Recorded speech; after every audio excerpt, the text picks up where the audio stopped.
हे hi hello नमस्कार. पुन्हा एकदा तुमच्या सर्वांचं माझ्या मिनी ब्लॉगमध्ये स्वागत आहे. सो आज बऱ्याच दिवसांनंतर केस धुवायचा विचार केला म्हणून मी केसांना तेल लावायला घेतलं. बेसिकली मी माझ्या केसांना कधीच तेल नाही लावत. माझी मावशी माझ्या केसांना तेल लावते, मसाज करते. बट आज ती थोडी बिझी होती त्यामुळे मी विचार केला जाऊ दे मीच केसांना तेल वगैरे लावून घेते आणि मसाज करते. आफ्टर 2 hours मी माझी केस वॉश केली आणि आज मी विचार केला मी एक करी बनवेल. जेवणाचा आणि माझा काडीचा संबंध नाही आहे, बट मी विचार केला आणि बारीक असा कांदा कट करून घेतला, टोमॅटो कट केला आणि 4-5 अशा मिरच्या कट करून घेतल्या. टोमॅटो, मिरच्या आणि आले लसूण ह्याची मी बारीक अशी पेस्ट करून घेतली.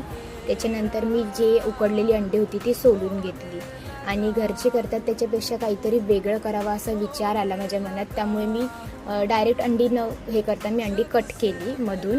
त्याच्यानंतर कढईमध्ये तेल ओतलं आणि गरम मसाला आणि हळद टाकून जी अंडी मी कट केलेली होती उकडलेली ती त्याच्यामध्ये टाकली आणि थोडीशी फ्राय करून घेतली. बट हे असं कोणी आमच्या घरी करत नाही. हे सगळं माझे नखरे आहेत. काहीतरी वेगळं करायला जाते आणि काहीतरी वाईटच करून ठेवते. तर हे असं मी कढईमध्ये जेव्हा टाकत होती कट केलेली अंडी तेव्हा ती कढईमध्येच तुटत होती. ही खूप मोठी चूक झाली माझ्याकडून. डिश स्टार्ट व्हायच्या आधीच माझी डिश खराब झालेली होती. ठीक आहे, जाऊ दे, खाणारे कोणी बाहेरचे नाही, घरचेच आहेत. आणि असं करून मी जी अंडी फ्राय केली ती एका प्लेटमध्ये काढून घेतली आणि त्याच्यानंतर जो तेल होतं त्याच्यामध्येच मी जे कांदा कट केलेला होता तो कांदा मी त्याच कढईमध्ये टाकला आणि थोडासा फ्राय करून घेतला. त्याच्यानंतर मग आय डोंट नो ह्याला काय बोलतात, भरपूर लोक टाकतात त्यामुळे मी पण टाकलं कढईमध्ये. प्लस मी जिरा आणि घरात होते नव्हते ते सगळे मसाले टाकले. मला जेवढे भेटले तेवढे मसाल्यांची नावं पण माहीत नाही मला.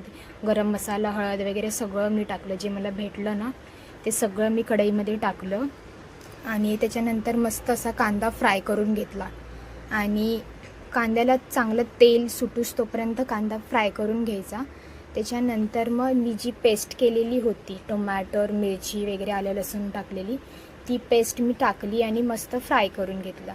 त्याच्यामध्ये थोडंसं मीठ टाकून पुन्हा एकदा कांदा फ्राय करून घेतला. त्याच्यानंतर मी जी फ्राय केलेली अंडी होती ती मी पुन्हा अंडी त्याच्यामध्ये टाकली. बट टाकताना माझ्याकडून चूक झाली, मी डिरेक्टली सगळी अंडी टाकली त्याच्यामध्ये, त्यामुळे अंडी तिथेच तुटली सगळी. माझी डिश इथेच खराब झाली आणि आय डोंट नो मी एवढं पाणी का ओतलं त्याच्यामध्ये. आणि नंतर मला रिअलाईज झालं मी जरा जास्तच पाणी ओतलं. ठीक आहे, जाऊ दे, ही फायनल अशी माझी डिश तयार झाली आणि ठीक आहे, भेटूया नेक्स्ट ब्लॉगमध्ये. Bye bye.